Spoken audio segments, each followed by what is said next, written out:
So I'm now on a phone. I was on a laptop. So I can't show any visuals. But at least I'm here. So anyway, I will direct people to go into the Mozilla Hub and to my Instagram to have a look at what I'm trying to explain. So I'm going to have to basically reform my talk slightly. But anyway, my name's Bert Gilbert. I am a multidisciplinary fine artist. And my project that I'm presenting with you today is called Mapping the Invisible. Oh, it's gone off this phone. This phone's a bit tricky. Right, sorry, I'm going to just have a few. I'm like putting a phone against a load of objects. It's a form of magic. Yeah, my project is called Mapping the Invisible, Censoring Sound. And it's a work in progress, so it's far from finished. But the point of it was, for me, was as a step change to move into different ways of working. So I received an Arts Council development grant to start bringing to work as a fine artist in sound and AR. My idea was to create a sensory immersive healing portal. Essentially, it's like a reinterpretation of a traditional plant medicine ceremony made from extensive field work over the past 2 years in ceremony in Peru with a number of different Shipibo, specifically communities. I have used text that I've never used before. I used a structure sensor, which was a 3D scanning device, and also I used a 360 an ambisonic recorder. Essentially the idea of creating this healing portal using the Shipibo's Icaros, which is their kind of the songs they sing in ceremony, as a kind of basis for essentially a sound sculpture, with the aim of expanding your normal sensory gating. So the creation of an altered state, but not within like a kind of more of the art in an art context. I'm just kind of fascinated with like being able to create some form of perceptual shift and different forms of coherence. So most of my work over the past 20 years has been about creating portal points. It's like the liminal space between the visible and the invisible.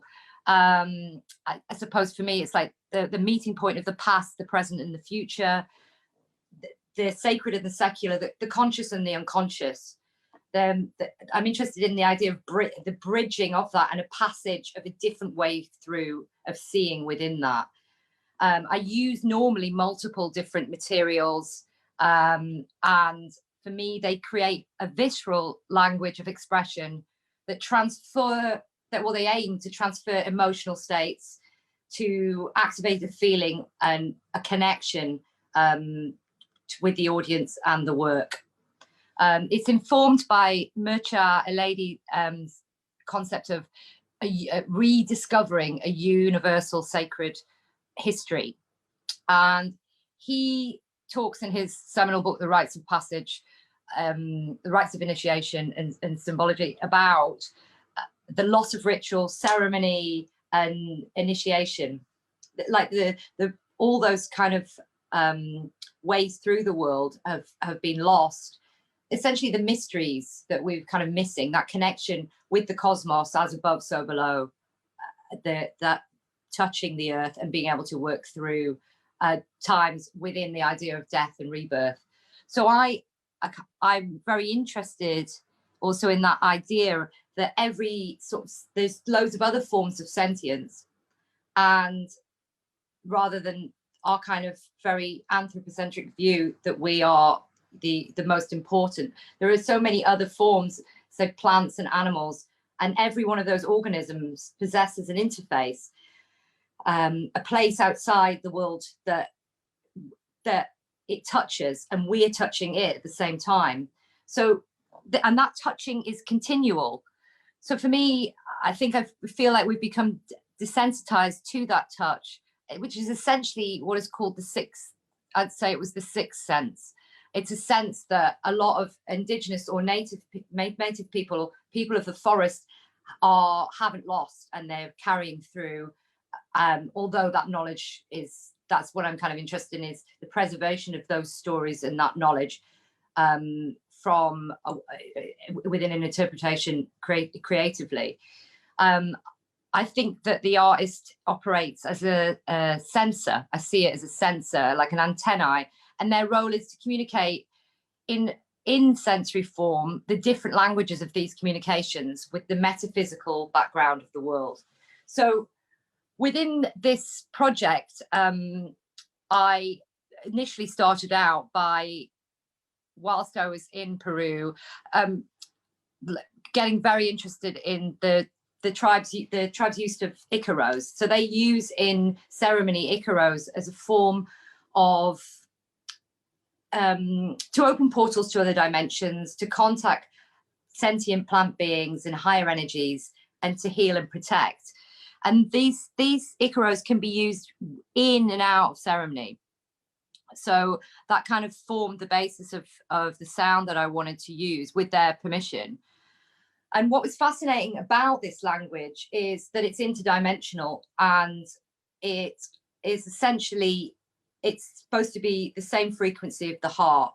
And the plants themselves, the plant spirits that they commune with, have over thousands of years given that knowledge to the shaman. So they not only give the tune, but also the words. So the language Shipibo is based in this interdimensional world, which is great until you try and get a translation of something. Because one day, one of the maestros would say, oh, this means this. And the next day it would mean something completely different. And that's how it works. It's literally like a fractal of a fractal. And depending on where it's placed, it means something completely different. So what I ended up being kind of also exploring is essentially the bad use of tech, but that'll explain later. So what I realized that this project had become was an exploration into interpreting different languages. So it was not only me going out there and bridging the language barrier, which because my Spanish is not great, and although I spent a long period of time learning Shipibo, and which is their ceremonial language, it turns out that I also understood body language. It became in it. It turns out, even though I can't speak a language, I'm quite funny in general. So these sort of ideas of these different languages, there's like the emotional language, the actual physical language, the interdimensional language, and then the sonic language, because I've first time working with a sound musician, who luckily is one of a close friend, so there was already a kind of shortcut to communicating. But you know, I don't have the language of a sound designer, so having to work with that is another language. Then there is the academic language, which again is like, in order to contextualize what I'm doing as an artist within this world, is another bridge to overcome. And then for me, the archaic language that I feel is part of your nervous system. And finally, for me, which informs the whole project, is as on an aesthetic level, was the technical language, or essentially the misuse. So I took a structured scanner out there with the idea of being able to map plantscapes and sacred plants and the maestros singing in ceremony. But I was suddenly in the middle of the jungle with intense humidity, very little access to electricity. And also really didn't know what I was doing in the nicest possible way. So, you know, I think I often can wing it, and that's part of that's the interest of being an artist, is you bravely go through, even if you don't really understand what it is. But what I discovered, which was fantastic, was the actual mapping process of using this scanner created this kind of green mesh that was only supposed to work in direct light with, it wasn't meant to scan plants. It needed loads of light And suddenly I'm in an ayahuasca ceremony. It's pitch dark, and so I, you know, there was no ability to actually get any of the information. But what was fascinating was the scanner, as the shaman's singing, started picking up the sound. So I ended up getting all this raw footage of what was essentially this mapping process, but it's like it suddenly, it was like a glitch in the system that suddenly became the concept of the project of mapping the invisible. And when I actually showed the shamans what I was doing, they were laughing, because they were like, well, yeah, it's what we're seeing. I mean, and obviously I've experienced the medicine as well. And that's another thing about using equipment within a kind of participant directly within there becomes that aspect. But it worked very much to my favor. This idea of the accident has really informed this project and given it another dimension. Even when so I've started creating these worlds where I've dropped in different meshes of the thousands of scans that I did, and as they're going into the program, they end up just intersecting each other at various different levels.